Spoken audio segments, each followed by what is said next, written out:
The colleges are incentivized to charge 17 and 18-year-old children who are financially illiterate. We're talking $848 billion. People do not realize the scale of this. When I think about the avoidance tactic that college represents, like I'll figure it out later. Why are we disconnected from our curiosity? Avoiding that conversation with yourself for another 4 years is probably not going to be productive, but it's very tempting. We glamorize that and we say, oh, this group of people is educated, they're smarter, they're going to have better life outcomes. Meanwhile, we have 18-year-olds who start in the workforce and they're 23. They bought a house, they're married, they're about to have their first kid. Earnings don't matter if you are in debt until you are 80 years old. Earning is not impressive if the earnings do not outpace the debt that you're going to carry. Hi, and welcome back to Reclamation Radio. I am Dr. Kelly Brogan, and today I have created a podcast asset for you, which is sometimes what I endeavor to do, where I want to create like a hard-hitting summary that you can share with somebody in your life that you love that essentially opens a portal and delivers kind of a summary of truths that would otherwise take a lot of investment to curate. So today's guest is Hannah Maruyama, who is with her husband of the Degree-Free Way.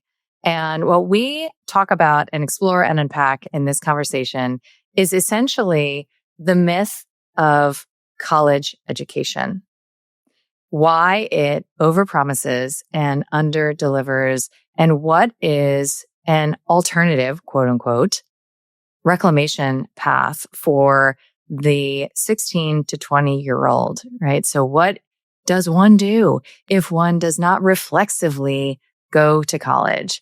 And this is something very near and dear to my heart. So I was very motivated to extract from this glorious woman all of the many pearls of wisdom that she comes ready to bear. So I hope that this is as exciting and empowering for you as it was for me. Hi, Hannah, and welcome to Reclamation Radio. Hi, Kelly. Thank you so much for having me on. I have been looking forward to this since December when you messaged me, and I have been listening to Reclamation Radio to prepare, and I am ready for today.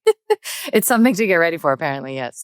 And yeah, I was, we were just chatting offline, and I was already tearing up a bit about just sort of the later life realizations that I've had around mothering and this very humbling art form that I referenced of representing truths to our children, especially ones that we feel very passionately about, without too heavy a hand, such that polarity is generated and, your kids end up adopting a perspective antithetical to yours just because yours is so passionately embodied.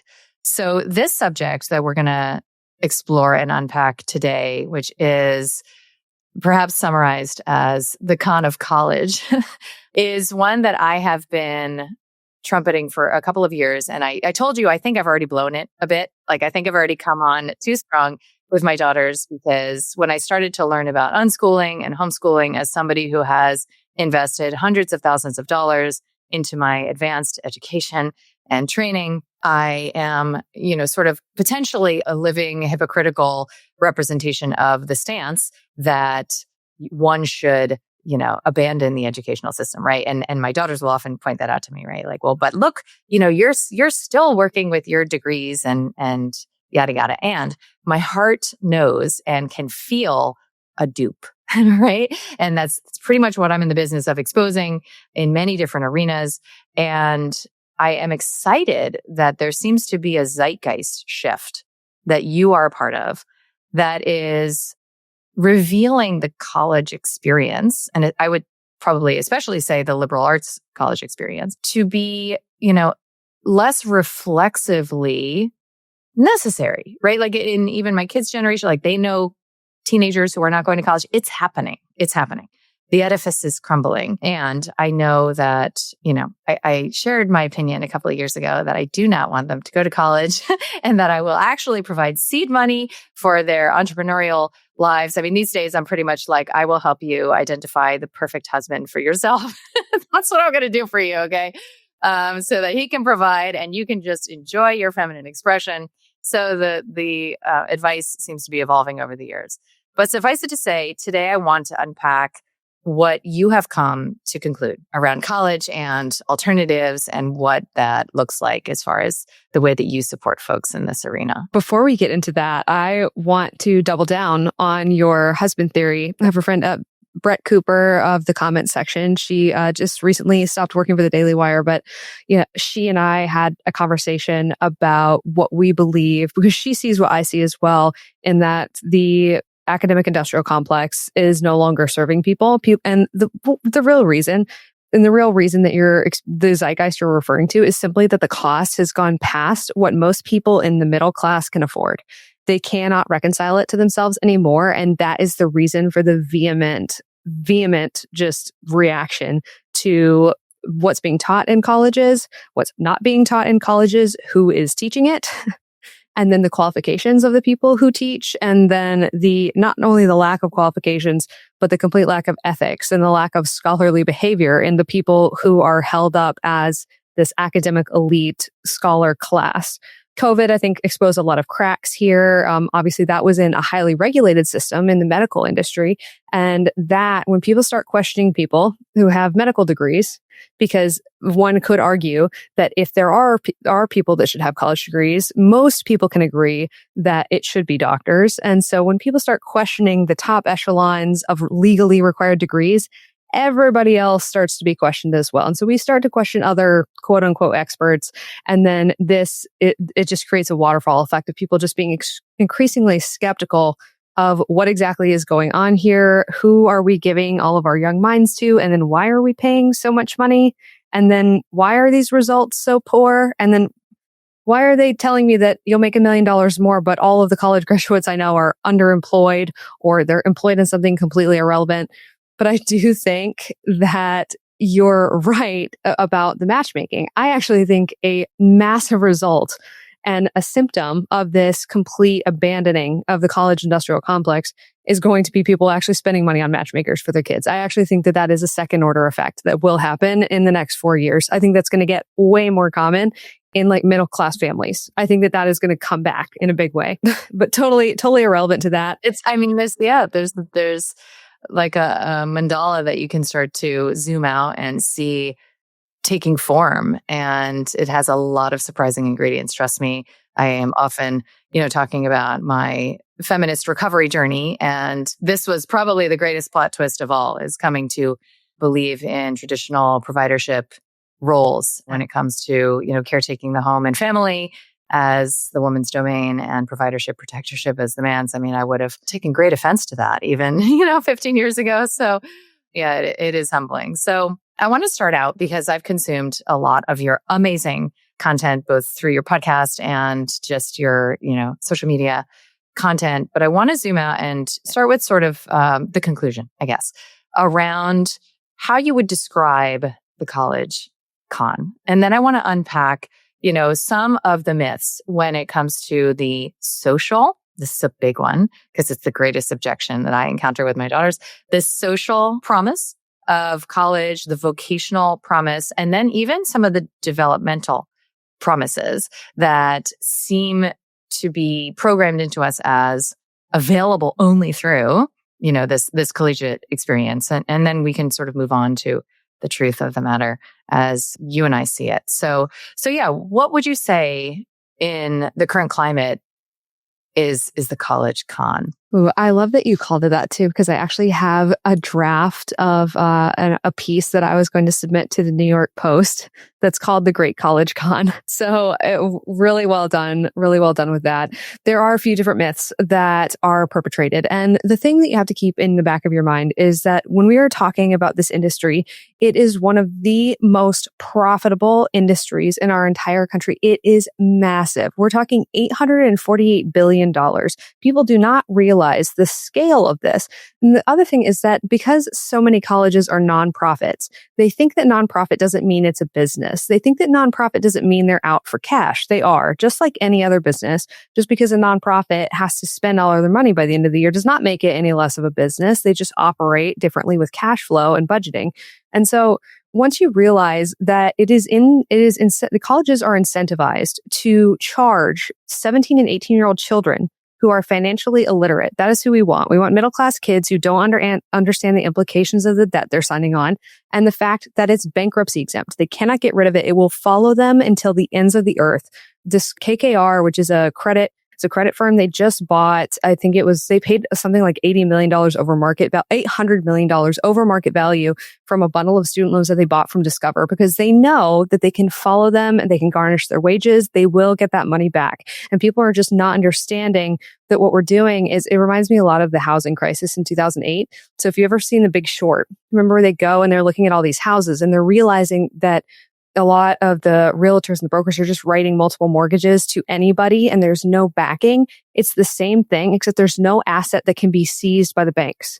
The only asset is the time and the money of the graduate. That's it. There's nothing else backing it. And that is terrifying. There's also a secondary debt market called slabs, which are student loan asset-backed securities. And people just do not realize the scale of this. They just don't understand. And so once you realize how much money is at stake and the behavior, the predatory lending behavior that is incentivized, and the way that the colleges are allowed to make promises and fraudulently advertise outcomes that they cannot promise, that they do not fulfill. And once you realize, oh, wait, of course, if you can, on average, the NCES estimates 104 to 156K is how much people are spending. Now, that is not lost wages. That is not interest. That is not any of that. That totals, the NCES estimate for that is over $500,000 for a bachelor's degree.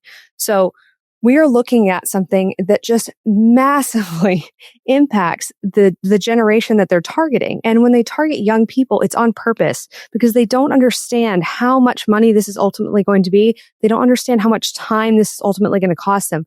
They look at it as, oh, it's 4 years. Oh, it's just $20,000 a year. It's not that. They're missing time in the market. They're going to take on more interest. So quite literally, when you have somebody that starts working at 18 and you have somebody that goes to college at 18, they are switching roles because even if this person has very little savings and goes into the workforce, they're going to experience the magic of compound interest. The college graduate is going to experience the opposite. That's why when they talk about college graduate outcomes, they always talk about earnings. Earnings don't matter if you are in debt until you are 80 years old. That's why they're always, oh, you're going to earn. Earning is not impressive if the earnings do not outpace the debt that you're going to carry. And so a lot of this comes down to just supply and demand.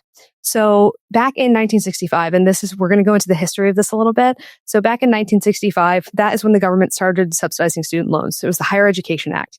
When they did this, it allowed the government to get into the education game. And I hesitate to call it education at this point, but into the college game. So once they did that, they were able to access a whole new pool of people to pull money from who couldn't afford to go. Now, not even 10 years later, the amount of people who had started to default on their student loans was so high, they had to amend the Higher Education Act. So this is 1965, when the people going to college were doctors, lawyers, engineers. They were all GIs coming back from World War II who had the GI Bill, and it was going to the colleges, and they were all going into jobs that were like heavy STEM legal requirement related. Because back then, 7.4% of all the jobs in the country required degrees. Obviously, those types of jobs paid more. It wasn't the degree. It was the fact that the job itself was higher paying because it required a legal license to do it. And so it was this artificial thing where people, oh, it's the degree. And then they opened it up to all these people who should not have been able to go. And they started loaning the money when before it wasn't loans. There were no public loans. And so now you have this glut of people into the market. And not even 10 years later, it had already started to fail. It had already started to fail. Not even 10 years this lasted. But when they changed the law, people did not stop going because they had said, oh, it's the degree. And so I think that our system has been running on fumes since probably the 1980s, like 1980 itself. And so now what we're seeing is the amount of people who go to get degrees the amount of jobs that legally require degrees has only increased 0.3%. So it's 7.7% of jobs now legally require degrees, but the amount of jobs that pay high that don't require degrees has also increased. But your amount of college graduates has also increased because we use social pressure, as you said. We use emotions. We use fear of loss and hope of gain, which are just basic sales tactics. We scare parents. We tell them, oh, your child won't be successful. They won't marry well. That's bullshit. Nobody meets in college campuses anymore. If you look at the graphs of how people meet, it's all online. And I'm sorry, but your children have access to the internet. They don't have to go into a college campus and pay $100,000 to have access to the exact same dating pool as all the kids on college campuses. You know, they tell you your kid's not going to be socially accepted, which is just ridiculous. The only case where that would be true is if your child is part of this 1% class where it's nobody cares about the degree at all. It's just the fact that they walked through the doors and that's all they care about. If you're not in the 1%, you know, if you're not in this group of people, nobody cares about them because that's irrelevant to the rest of us. Okay. So that is not going to socially impact your child. That's ridiculous. The next thing is that they're going to sell to the kids, as you said, the social experience. However, the social experience is something, it's patently ridiculous to sell to lower and middle class families. I come from one of these families. That's why I talk to this group of people a lot. It's ridiculous to sell to them that they have to pay six figures to have access to a 4-year party. It is infantilizing young adults. It is pushing the consequences of adulthood further away. If you meet a 22-year-old college graduate, one, that's unusual because 60% of grads take 5.5 years to graduate. So they're actually 23. And you meet a 23-year-old who's been in the workforce for 5 years, they are wildly different people. And anybody knows this because the 23-year-old is paying their own bills. The 23-year-old has an idea of how to maintain a car. The 23-year-old has an idea of how to go to work on time. You get a 23-year-old out of college, they don't know how to do anything. It's because they're in this controlled environment and they paid a premium to stay in this controlled environment. And then what you may have seen and what I see frequently, and I don't work with this age range, but I see parents who say, oh, my child wants to go get a master's degree because, you know, the job market's bad, or they just say they want to keep learning forever. What that really is they have been upsold because the best customer you have is one you already have. And so what they want is they want to continue to upsell degrees. The other thing is that the loan system incentivizes this behavior as well. And so what they will do is when they've glamorized and made it seem noble to just stay on a college campus forever and never leave. Oh, what a noble pursuit of knowledge where they learn nothing useful. They contribute very little to society. And in fact, often are more of a drain on society because they need public money in order to create research projects to keep themselves busy so that they don't have to leave the academic bubble. And you are laughing, I can see, because you know exactly what I'm talking about. And so you get these kids and you hear like failure to launch and all this stuff, and they're 30 years old and they don't have kids, they can't buy a house. And it's because they've been so scared and they want them like that because they just want them to keep buying. Because as long as they keep buying, they don't have to pay the loans back. And so we just incentivize this treadmill. And so we've created this culture where we've put college up like this ideal. And as long as you're on a college campus, you're doing something productive, even if you're just digging yourself into unproductive debt. And it makes you feel at least like, oh, well, they're doing something good, I guess. It's education, so it's fine. And we glamorize that and we say, oh, this group of people, this group of people is educated. They're smarter. They're going to have better life outcomes. Meanwhile, we have 18-year-olds who start in the workforce and they're 23. They bought a house. They're married. They're about to have their first kid. I say that because every day of the week, will put my youngest sister up against any other 23-year-old. My youngest sister is a structural welder. She started welding when she was 18 years old. She almost has enough time in to be a QA lead. She out-earns the median master's degree holder. She has zero debt. She and her husband are about to buy their first house. She's married. And they're planning to have their first child in the next year. And it's such a good example of how I would love to see, and often people get very upset about this, but when I say, how is your child doing? Because 23 is when they graduate a lot of times, 5.5 years, right? And they're going, oh, well, they're thinking about going back to school for another degree because they just don't want to face the reality of life. And they just haven't learned how to work in a professional environment. And then unfortunately for parents, the job market is completely shifted. So if you've seen 17 states this last year have dropped degree requirements, my favorite statistic right now is that 7.7%, right, is the degree-free estimate for how many jobs legally require degrees. When Josh Shapiro of Pennsylvania, he's the governor of Pennsylvania, he went through all of the state jobs and he eliminated all of the job listings that said required degree where they did not legally require a degree. Do you want to guess how many jobs were freed up as a result of that? 92.3% of jobs in Pennsylvania. So quite literally the exact estimate that Ryan and I had. The exact estimate was how many freed up. The California, 30,000 jobs just opened up, removed degree requirements, cybersecurity, fire sprinkler installers, IT administrators, jobs that pay $80,000 to $100,000 a year. Tesla, IBM, Accenture, Bank of America, all recruiting out of high schools. They're skipping the colleges entirely. And that's because Intelligent.com just did a survey recently where it says 71% of employers admitted to hiring a Gen Z college grad or hiring and then firing a Gen Z college graduate within a year of starting because they can't function at work. And it's just really a case of how the colleges are selling them something that they're not preparing them for. They're selling them an expectation. That's really where it's tough because colleges are telling them, you're so educated. You are just going to walk into the market and you're going to make like an economics major estimate right now is $100,000. That's how much they're telling college graduates they're going to make if they major in economics. My husband majored in economics. This is years ago at University of Hawaii. He started at $30,000 a year. We had the chief economist for ZipRecruiter. Her name is Julia Pollack.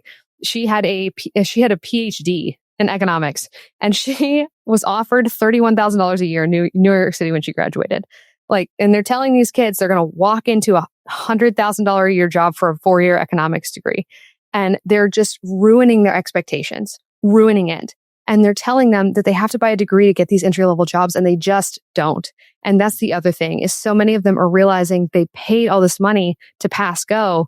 They didn't have to be there at all. They could have saved 5 years, but none of them tried to get the jobs that they wanted. And they also just didn't know. So that's the other thing, is they're just buying time, right? They're paying for the degree because they don't actually want to go out and try anything because they're scared. Because we scare them in high school. We tell them you can't do these things. You have to buy permission before you try anything. And then we tell them that everything, and we gear all of the K through 12 experience towards college acceptance, which is a crazy metric because college acceptance is just loan debt. That's it. So when I had somebody recently that said they run a private K through 12 education program and they work a lot with homeschoolers. And he said to me, "Oh, we have 100% acceptance rate, college acceptance rate." And I was horrified. I'm like, that's terrible. You should have a 10% acceptance rate. That would be success. You have literally the opposite of a success metric. You have a failure metric.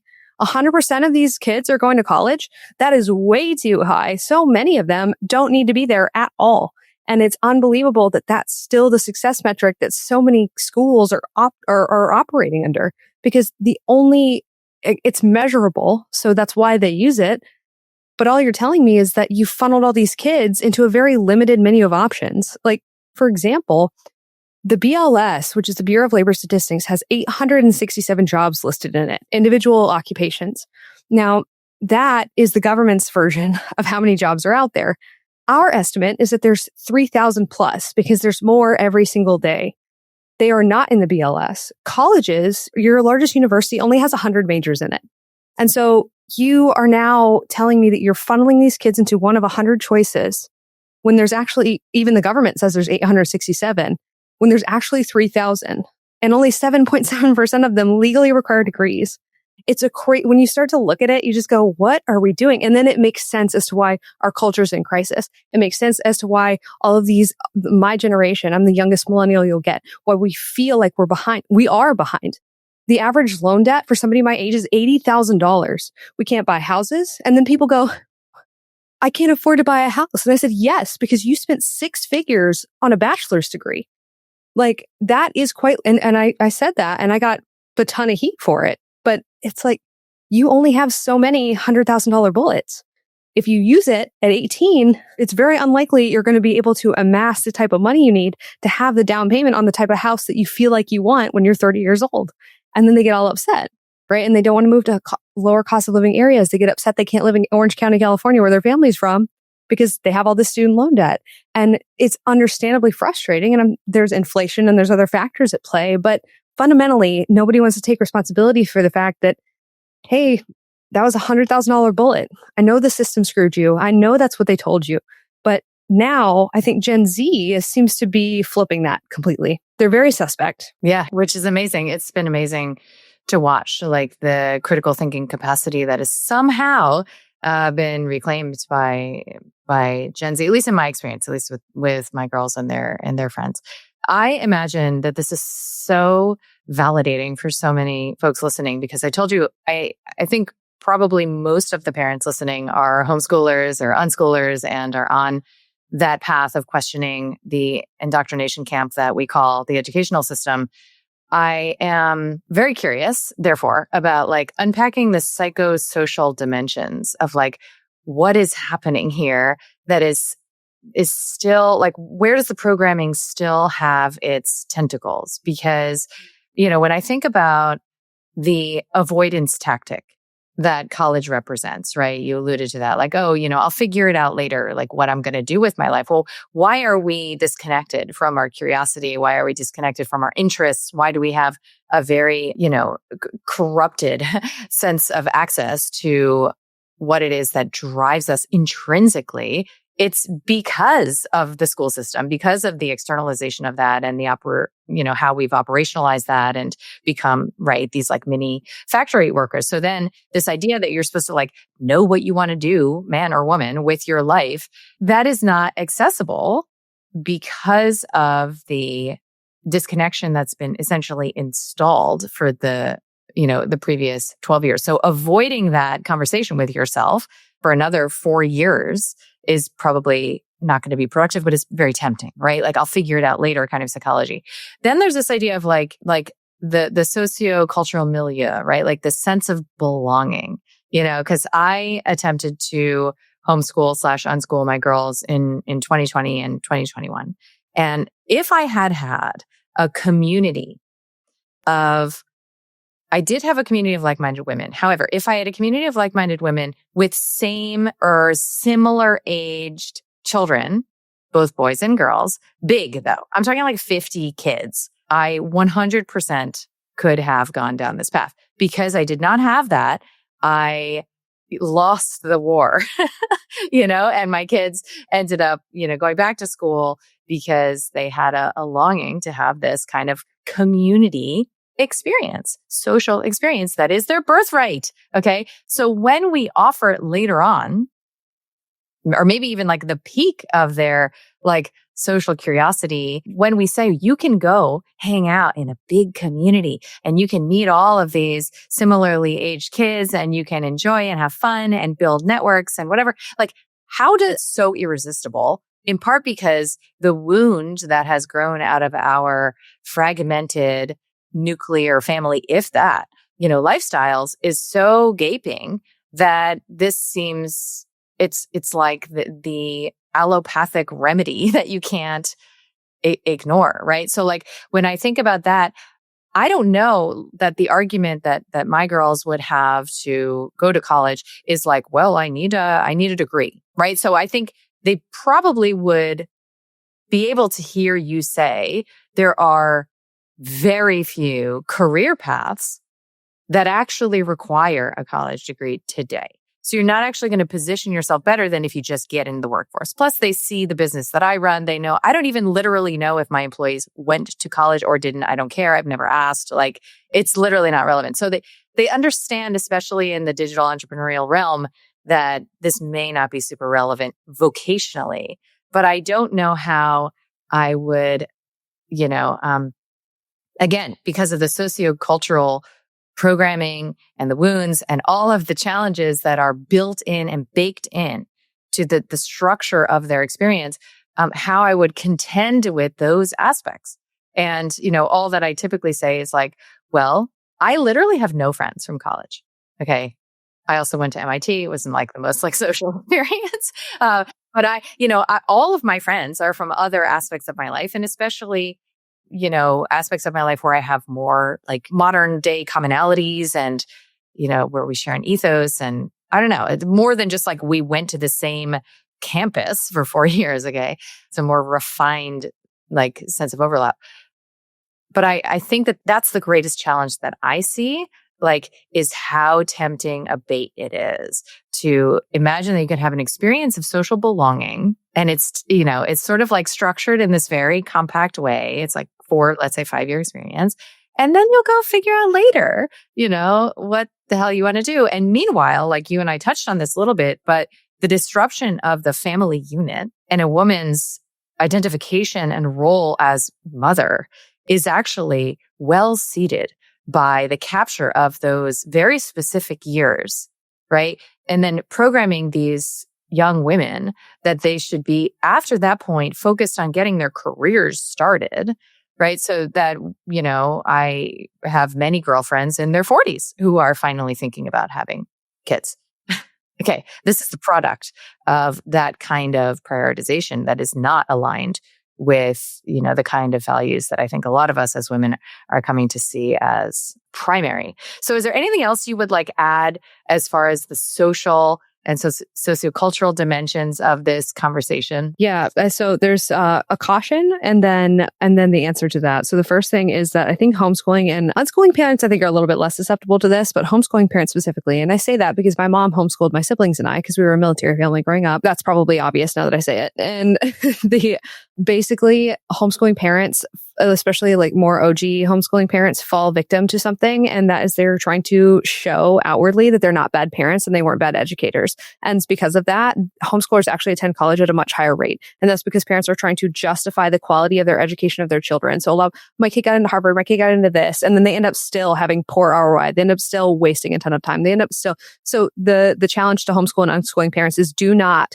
try to put your child back in the system to make yourself and the people around you think that you did a good job. You did a good job. That's why you don't have to send your child into a meat grinder. And so it's crazy to spend K through 12 educating your own child and then send them back into a meat grinder that they have no need to be in unless they're going to be cutting somebody's head open. That is it. So that I just want to make sure that parents feel empowered there. Don't do that. Don't fall victim to that. That is such a big temptation. And homeschool parents, it's so hard for them to resist it because it's, oh, my child got into this, and they just brag and they use that to show that they did a good job, because there's no other metric. All right. College acceptance is the metric. And even though you spend all this time bucking the system, you go right back into it to try to show everybody around you that you did a good job.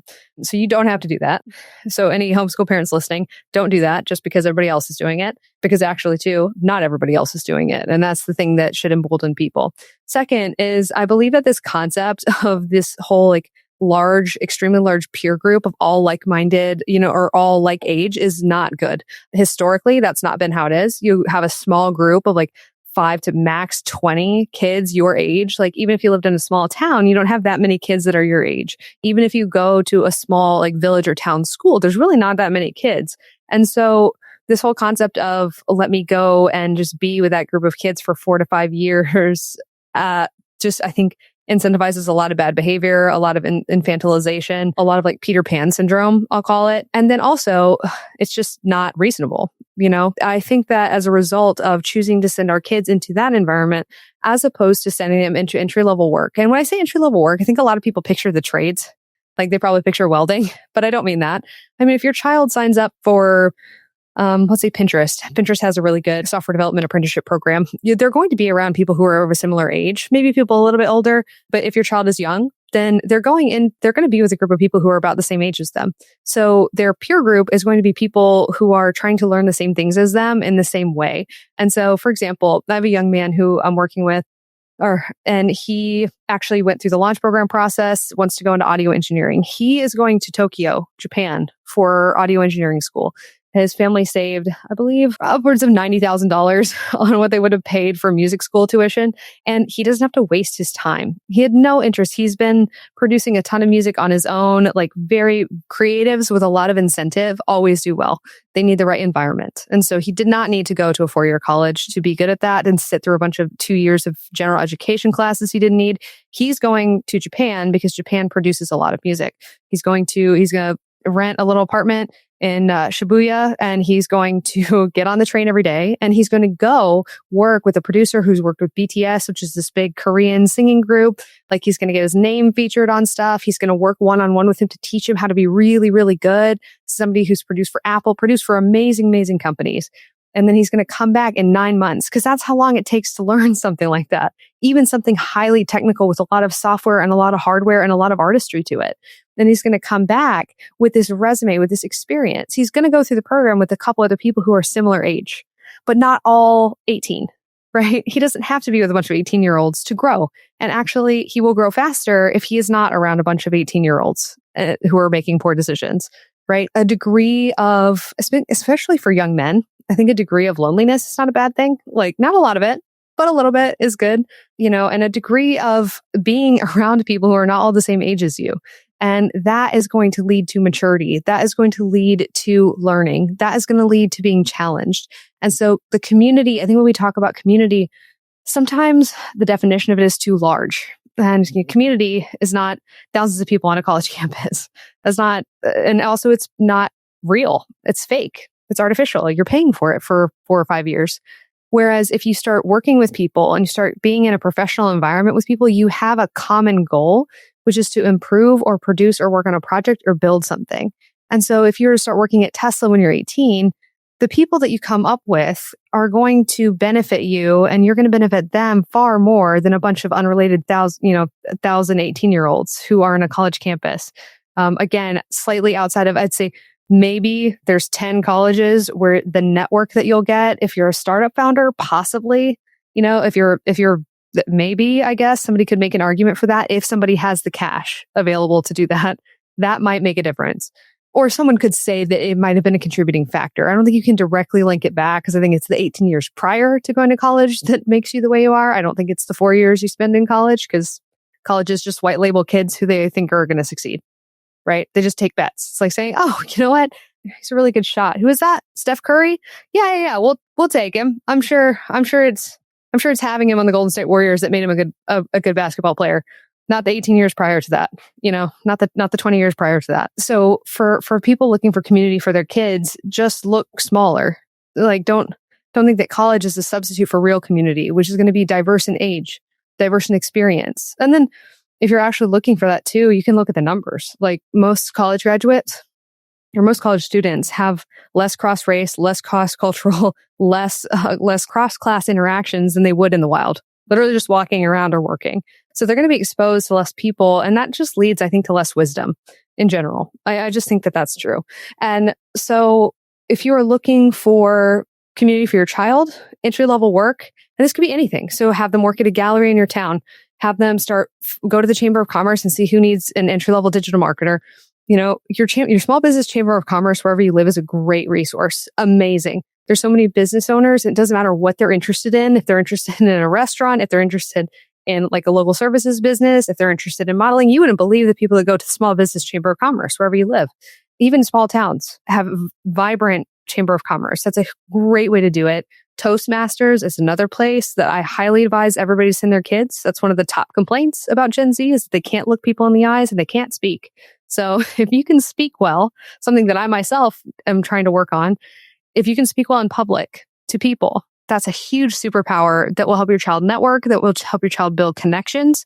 And then basically just knowing that your child doesn't have to pay to access a college campus to get married well, to have good community, to have good network. And I mentioned that outside of obviously churches, synagogues, wherever your place of worship as well, or even volunteering, right? If you're not particularly religious, but you volunteer at a food bank or, a local like crisis pregnancy center or anything like that, those are all good places. Even a lot of thrift stores or charity shops in people's towns are great places to meet well-connected people because they volunteer there because they have time. And so it's a good way to just meet people who, again, have access to different social circles, who are able to get you locally connected in a way that you just wouldn't believe, and that could be in any industry, tourism, trades, tech, anything under the sun. And so that would be my advice. Yeah, so resonant. And, considering as you were talking about, the imperative to get in touch with what interests you and to reclaim that for the reasons that I already referenced.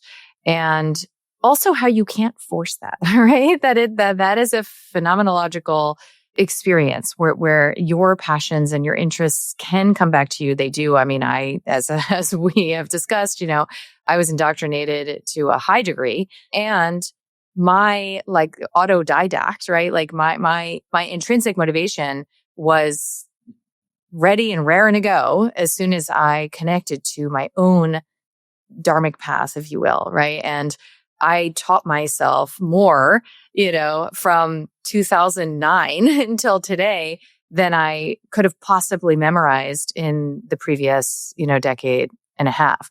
So that process is your journey, right? It's like your life narrative, and that should have some sort of ignition date, even at 18 if you choose not to go to college, versus at 23 if you do, that you need to figure out what you're interested in, right? So almost a lot of the support I imagine I could offer as a mother, and that we can start to talk about more in this collective conversation, is like, how do we help our children recognize like what it is that lights them up, what is enlivening, like what are they good at? I love this concept, which I've written about and talked about, and I imagine you've come across it, that at least I've pronounced ikigai, right? This Japanese concept of this overlap, right? Of gifts and talents and proficiencies and prosperity and service.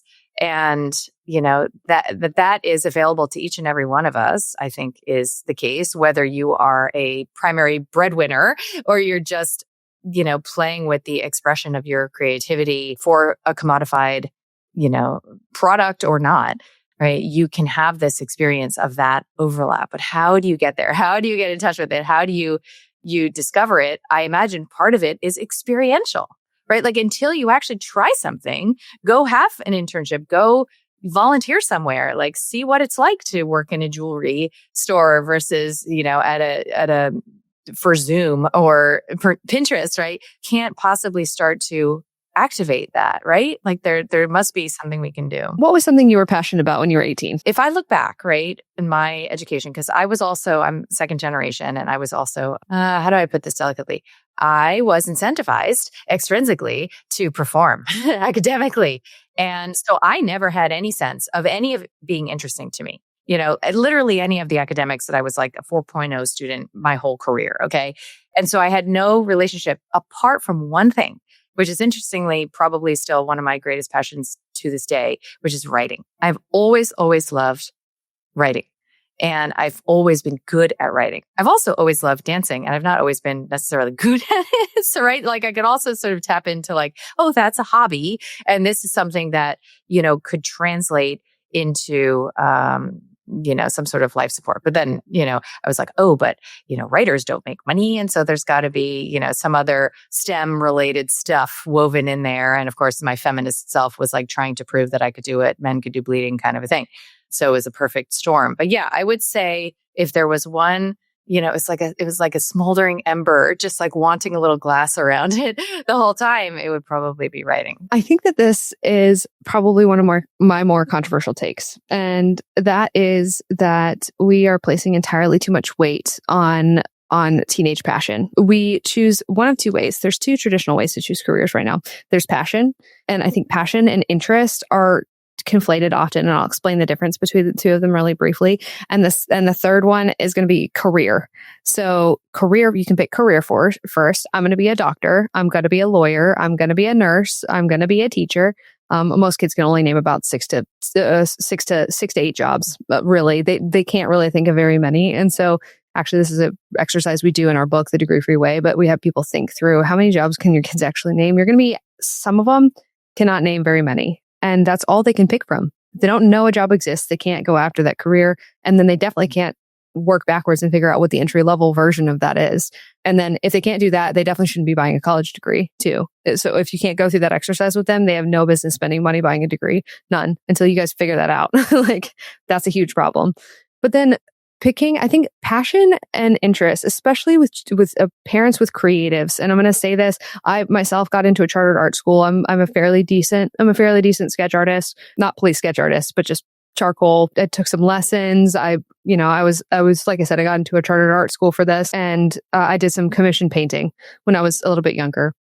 And so I see this a lot. I just got an email from a mom that was talking about her daughter wants to be an illustrator. And she said she's very talented. Parents of creatives always say that, very talented. And I'm sure she's telling the truth.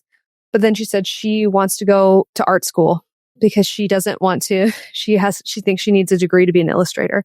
And that is an interest because she doesn't do it and she doesn't try to do it publicly. Whereas in contrast to the young man I'm working with, constantly publishing music, publishing beats all the time, like collaborating with people, getting like letters of endorsement, like that is a passion because it's action. Interest and passion are very different. So when you have your 17-year-old that says, oh, I'm passionate about this, but they don't do anything about it, that is not passion. Passion drives action. If you are a passionate writer, you are writing. You're writing, you're publishing. Yeah. I mean, I was published first at 20. Now that you say that. Yeah. That's so interesting. I actually was dual enrolled. So in Georgia, where I graduated high school, I was able to go to the local college. So I went to I was actually in a university for a year and a half before I broke out, and I wrote for the university paper and they paid me. So that passion, because there's action.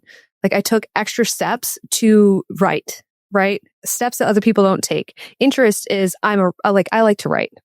Passion is I wrote. I published, right? So you had a passion for writing because you actually did it. So a lot of parents, when they have kids that are creative, they'll say like, oh, they're this, they're that. And I just, we're about to record a podcast episode answering this lady, but I said, she doesn't have it until she starts publishing or trying to get work or trying to do it. She doesn't have it. And that's something that they can get. But to then base, your child's entire career now and to pigeonhole them based on interest, even based on passion, is not a good idea because they're too young to know. And it will change and it might change. And more than that, the most powerful thing you can do, and it's kind of this ikigai thing actually that you're talking about. I have a screenshot of that actually right here on my desktop. So it's funny that you brought that up. But it's this intersection of passion and interest, right? And so you're writing and you write because you do production, but you write and you use your passion with your interest, which is debunking the overarching narratives in society that you think are false. That's where it gets really powerful. Your child will not have that until they're older. It's very rare to have that at such a young age with no life experience. And if you send your child to college, it will push it off so far, or the college will put a carrot in front of your child and tell them that where they'll get that is after they get a PhD. And then $200,000 later, they will realize that they have no options left. And maybe they're not even interested anymore, but it's too late because they're already so boxed in, which is something you and I talked about a little bit ago. But so when parents are thinking about this question, it's very important when your child is first choosing a career or the direction they're going to take, because they can always change. Where do they want to live and do life? What type of schedule do they want to have? What sort of work environment do they want to be in? This is huge. I've had somebody who's I had recently a nurse email us and just say like, I went through nursing school, young nurse. And she's like, and I hate the people I work with. I hate the environment of the hospital. Like I just don't like the medical community. I don't like it. And I said, well, that is a good example of why you really have to think about like who you want to go to work with every day. And, I have a friend who's a speech language pathologist, master's degree, hates it. Hates the people she works with. They're just not nice people, That's something women really need to consider because women seem to care about work environment a lot more than men do, I will say. And then the last thing is income. If your child has goals that require money, they need money to accomplish those goals. And that doesn't necessarily have to be a lot of money, but if they want to own a house by a certain age, they're going to need money to do that. If they want to take, if they want to be competitive at a sport like jujitsu, and they want to continue to carry that into adulthood, they need money to do that. Like jujitsu is expensive. Going to competitions is expensive. There's no wrong passion or hobby or sport or lifestyle that you can have. There's only what you need to accomplish it. And so parents need to change their definition of success to, is your child going to get what they want out of life? Whatever that thing is. Publishing a book, owning a house, having chickens, traveling to Japan twice a year, right? Anything that they want. And lining up the type of work that they're going to have with what they want to do. And so if they want to run a season, if they want to run a coconut water business in Destin, Florida for 4 months out of the year, then the other half of the year, they need to go salmon fishing in Alaska so they can have that seed money to go down there to run the boat. Like they have to figure out what they want to do. And then they need to just stack their experiences while they're young with no debt in order to do that. because it's just amazing what they can bring about if they have that freedom at the beginning of their life and they're not boxed in with that amount of debt. It's just crazy. So if you're enjoying this episode, I want to extend a $300 gift to you so that you can start your Juvent journey. Head to juvent.com/Kelly Brogan. The code is Kelly300 to use at checkout. So I believe that movement is medicine. And even though I prioritize exercise and dance, I am definitely not walking 5 miles a day barefoot to get the micro impact that my biology is expecting. Unlike vibration plates, Juvent's micro impact platform is an expertly calibrated and personalized technology with data behind their claims around enhancing athletic performance, musculoskeletal support, and a host of benefits related to lymphatics and fascia. When you invest in one for your family, you can put it in the living room and hop on it for 10 to 20 minutes a day, knowing that you're supporting your longevity and youthful body in ways that are proven. Again, that's juvent.com/Kelly Brogan. The code is Kelly300 for $300 off at checkout. Your future body will thank you. And if you don't completely love it after 6 weeks, you can return it for a full refund, no questions asked. Enjoy. Yeah. Wow. I mean, as I'm listening to you describe this, I'm thinking also about the priorities, right, that we have as women. And I know, I've heard you speak a little bit about the experience that young men, boys, have in the educational system and what it does. And I've also spoken to this, the emasculating effects of the educational system. Even the mixed gender experience, I think, is like really does a number on man-woman dynamics. Yeah, it's very problematic. But when I think about the frank assessment of priorities, right, I would also add the relational priorities that most women have, right? When you think about being 50 years old, right, and a grown-ass woman, right, what do you imagine is going to feel really good? Like having a deep, intimate relationship with your children, having a beautiful marriage, right? Maybe even grandchildren at that point, having a beautiful home and experience of like a shared project with your partner and your family. What is it that feels, or is it going to be having books on the shelf that you wrote? Is it going to be having products in a store window that you can walk by? I mean, as somebody who's created physical books and also created the shit ton of digital stuff, I will tell you that it feels so good to show my children these physical pages that I had something to do with, right? Because whatever the digital realms and the invisible realms that took me away from them as children, it's a very complex terrain. And I spoke to you earlier about like the gaslight that says my fulfillment could ever have been found there. So the careerism that is the dogmatic assumption that career is what young women should be focusing on as a default is a part of the feminist programming that I've efforted to deconstruct over the past, couple of years. And I would say that your prompt, to consider the lifestyle priorities, it is a really amazing beginning to envisioning and accessing the imaginal realm of like project yourself into this future. More into the future, not just 4 years, right? Like more. Yeah, 10 years, exactly. I ask them 10 or 15. I usually benchmark and say, that's how old I am, because the age range I work with is 16 to 20. And when I do that, I ask the same questions of young men and young women. And there's a reason I do that. Part of that is because I wanted to see how, when asked the same questions in the same way, what they said. And shockingly, they say different things. And the young women, it's interesting how when given the same questions and parameters will give you different answers. And that's why the beauty of the process that we have created is, and this is what's so amazing to me, is every time I get a different result, right? And so I had one young lady who really, she just wanted to own her own business. And this is irrelevant, actually. This passion is irrelevant to actually, but did end up playing in, which when I can do that, I love to. But she's going to go to horology school. It's watchmaking. And that's something that, one, she can do from home. Two, she could go into a physical location, but people can ship her product. She can be home, right? Which is a huge a huge thing for women who, a lot of in this economy, it's difficult to have a one income household. And so for some people, that's just not feasible if they want to stay, if one of their priorities is location. And so let's say their family's in a high cost of living area and they want to stay near their family in a high cost of living area. Well, you have to stack. Like now you got to prioritize income so you can get location, right? If the priority is location because of proximity to family and you want to have your kids around your family and your mom and your dad and all this stuff. And so for her, that actually made a lot of sense because she does want to have a partner. And so she's not going to be alone, going into the future because one of her priorities is having a spouse. And so that's a beautiful example of that. Another young gal, actually right outside of LA, again, she's 5 sisters, all of them nurses. And she came in going, I want to be a nurse. I said, well, let's make sure that's true. So we go through the process, right?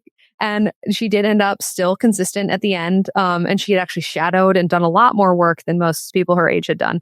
Shadowed in the hospital, which is actually, I recommend for anybody that's going into a pink collar job, schools, hospitals, anything like that. Go actually look at what that looks like before you spend money to go into those fields. If you go into it and you like it, full steam ahead. And she came out of it, wanting to be an OR nurse, but with the understanding that she can transition into telehealth because she wants to be home with her children, right? But where she lives is very expensive. And so she wants to live near her family. She has to make enough money to be able to afford to stay where she lives. And so it's all this stacking of things, whereas for some of the guys, they just say, my dad built a business, so he was able to be home a lot of our childhood. And so some of the guys will say, that's a priority to me too. Like I want to be able to work, to be around when my kids are around and pick them up from school or take them to practice, go to the games. And so for them, things that'll come to the top are things like sales, things like real estate, because it just makes sense because it's going to give them the type of time that they want to have, the type of flexibility that they want to have. And so it's interesting how when you stack these things, especially for women though, usually the jobs that will come out are ones that allow them to be to have the time to have children, which is something that's very physically demanding, something that takes a lot of emotional demand, as we talked about. And that's just not something that ever comes into play. And the result of that is really sad because what you have is you have people that go into all the student debt, then feel trapped in their careers and now can't live the way they actually want to. They're literally unable to because of their debt burden. And it is now dictating. So 17-year-old passion for medicine is now dictating what they cannot do in their life at 28, at 35. And that is something that is really satisfying to see prevented because you can always do that later. Colleges will always be there. They'll always take your money.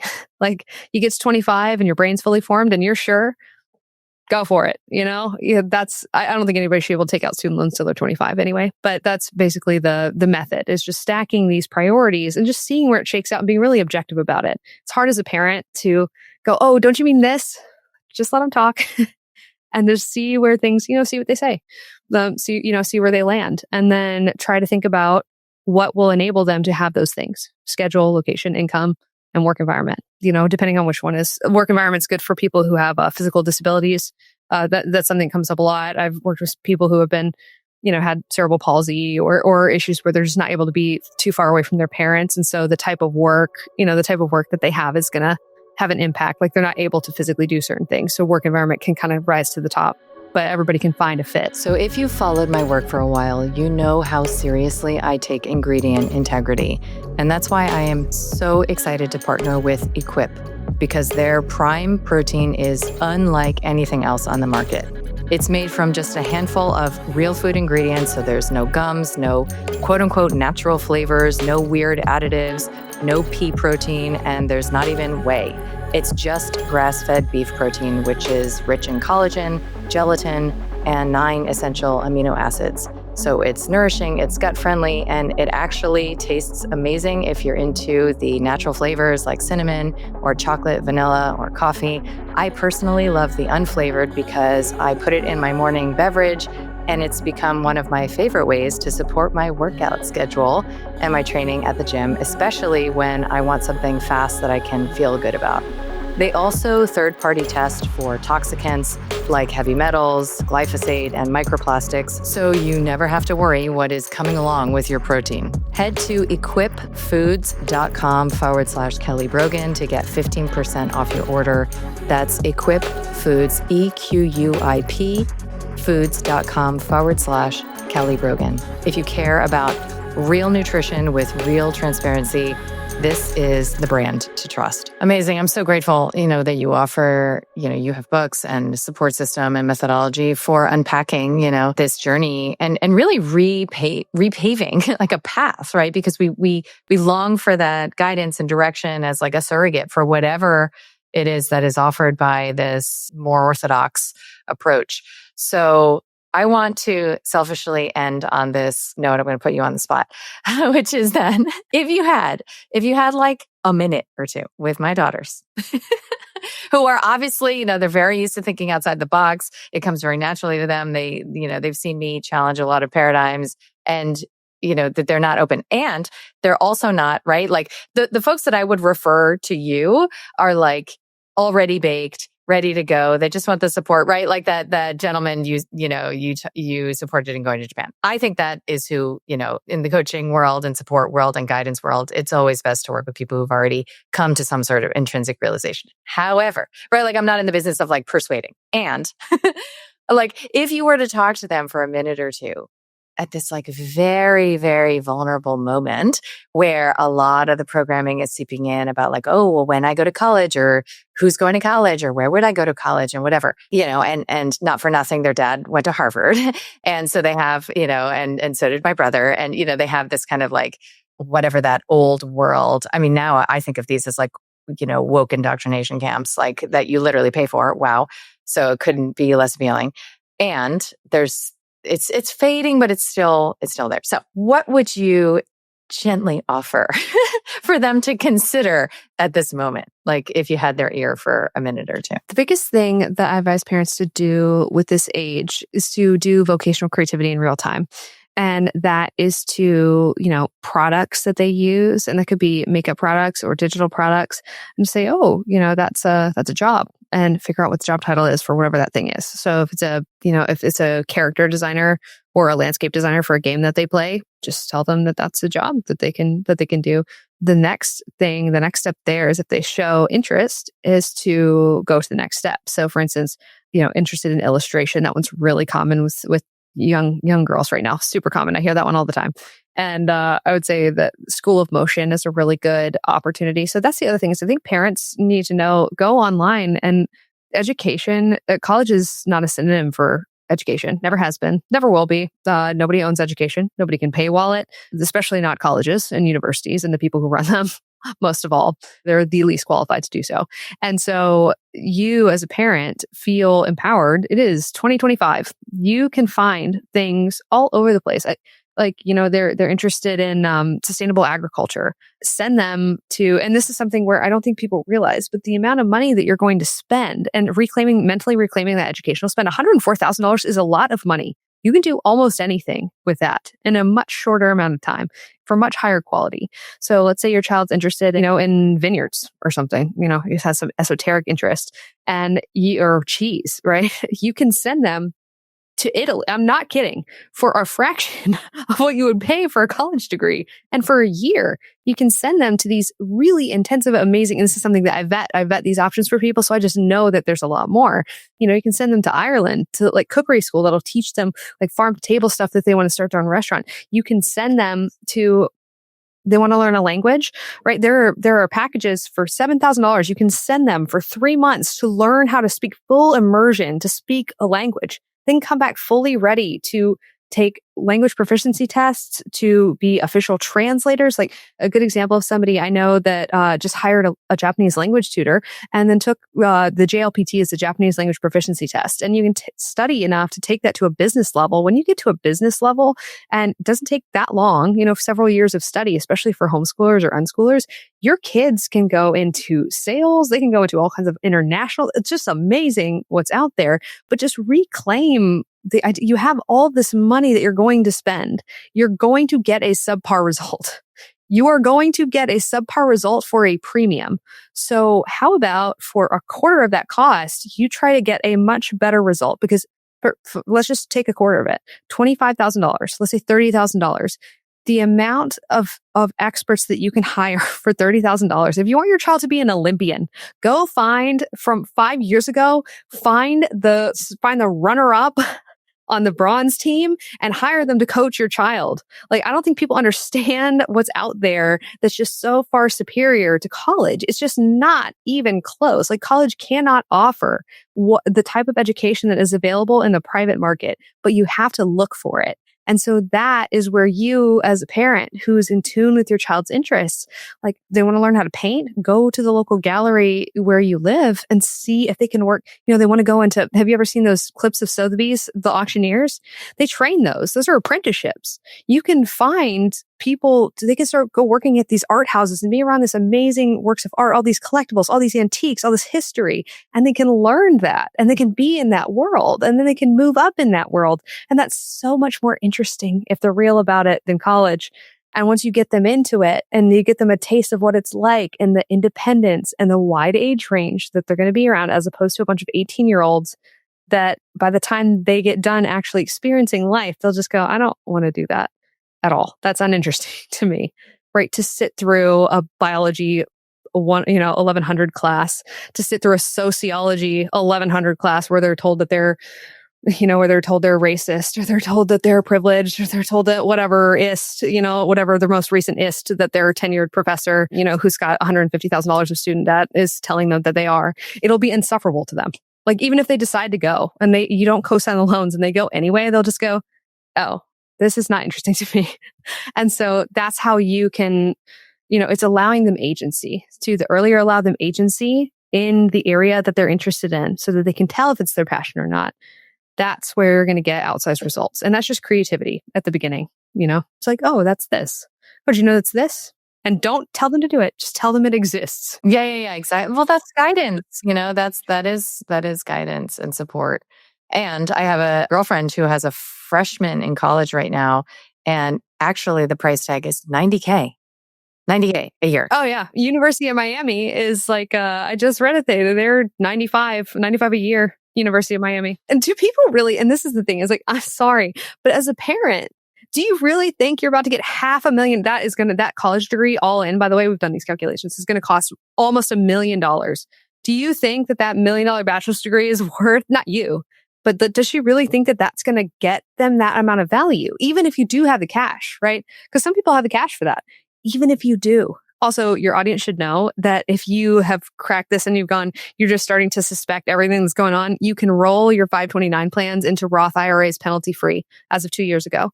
That's important information for people to know. So you do not have to feel like your child has to go buy this subpar product that's going to teach them a bunch of nonsense for no reason, make them feel bad about themselves, doubt everything, and not even be worth the time that they're going to sink into it. Instead of doing that, you can roll it into a retirement account. No penalty. So just talk to your CPA or financial advisor. You are just such a wealth of extraordinary wisdom and knowledge. And I'm so excited to have crossed paths with you and to have you as an ally. I do this. So this is my superpower. I call in like exactly the right person to support me in, the germination of a new perspective. So we will make sure, Hannah, that everybody knows how to avail themselves of your resources and further support. And I plan to be doing so myself. And hopefully you will meet my daughters soon. So thank you so, so much. Thank you to you and your husband for your extraordinary work. Thank you so much, Kelly, for having me on. It was a pleasure.